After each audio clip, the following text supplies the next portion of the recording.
It was one of those perfect days where everything seemed to fall into place effortlessly. The sun filtered through the dense canopy of trees, casting golden beams onto the forest floor. A gentle breeze rustled the leaves, filling the air with the calming whispers of nature. For me, the woods had always been a refuge, a place where I could clear my mind and escape the noise of daily life. That day I ventured deeper than usual, seeking solitude and clarity, but I had no idea that my peaceful escape was about to take an unexpected turn. As I walked, lost in my own thoughts, a sound broke the silence. Footsteps, faint but deliberate. My heart quickened. I hadn't told anyone where I was going, so who could possibly be out here? I turned, scanning the trees, and then she emerged. My stepmother. I was startled. She never came to the woods. She was always preoccupied with work or household matters, never one for outdoor adventures. But there she was, standing just a few feet away, her expression unreadable. She approached, sitting down on a nearby fallen tree. There was something different about her, something I couldn't quite put my finger on. We had never been particularly close, cordial, yes, but distant in the way families sometimes are when they are pieced together rather than grown naturally.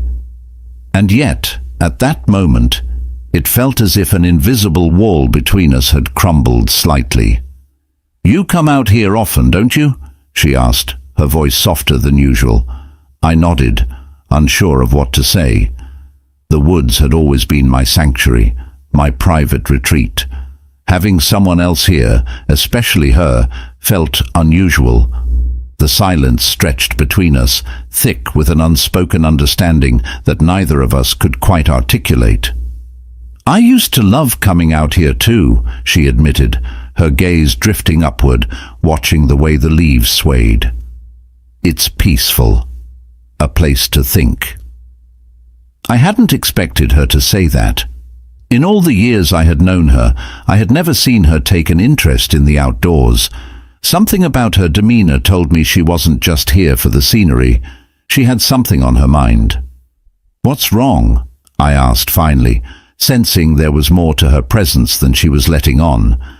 She hesitated for a moment before sighing.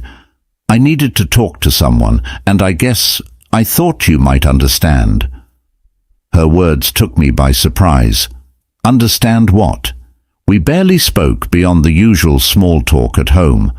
What could she possibly think I would understand? "I know things have been distant between us," she continued, her hands nervously fidgeting with a loose thread on her sleeve. "But there's something I need to say, and I don't know who else to tell." I sat up straighter, my curiosity piqued. Her voice carried a weight I hadn't noticed before, like she had been holding something inside for a long time. My mind raced with possibilities. Was she in trouble? Was this about my father? The air around us seemed heavier, the gentle rustling of the trees suddenly feeling distant as my focus zeroed in on her. She glanced around, as if making sure no one else was nearby, and then she spoke words that sent a shiver down my spine. "I think someone has been watching our house." I blinked, caught off guard.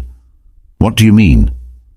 "For weeks now," she said, her voice barely above a whisper, "I've noticed strange things. The feeling of being watched, shadows near the windows at night, and I keep finding things out of place." A cold sensation crept up my arms. I thought back to the times I had heard unexplained creaks at night, or the way the motion sensor lights flickered at odd hours. I had brushed it off, but now, hearing her say it out loud, it didn't seem like just paranoia. "Why didn't you tell Dad?" I asked. She sighed, running a hand through her hair. "I don't have proof, and I didn't want to sound crazy." The weight of her words settled in my chest. Was there really someone lurking in the shadows of our home? And if so, what did they want?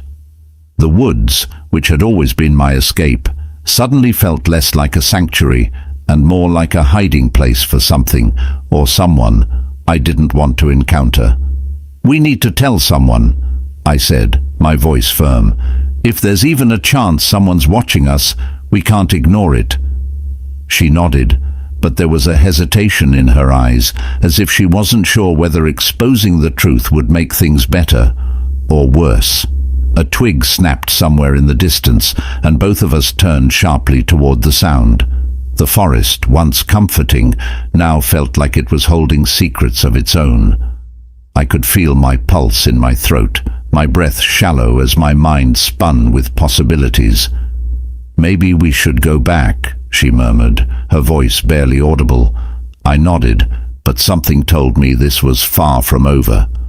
Whatever had brought her here today, whatever had been watching us, it wasn't just going to disappear.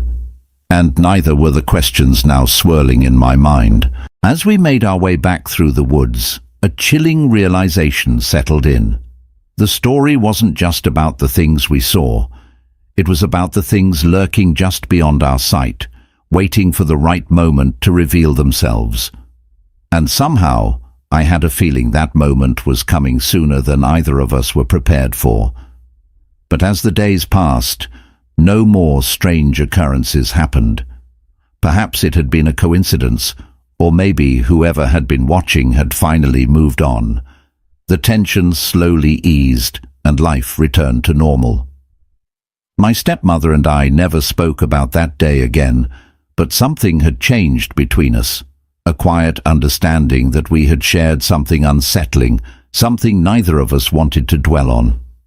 One evening, as I sat on the porch watching the sun dip below the horizon, I felt the woods calling to me again. They no longer felt like a place of fear, but a reminder of a moment that had brought us closer, even in the face of uncertainty.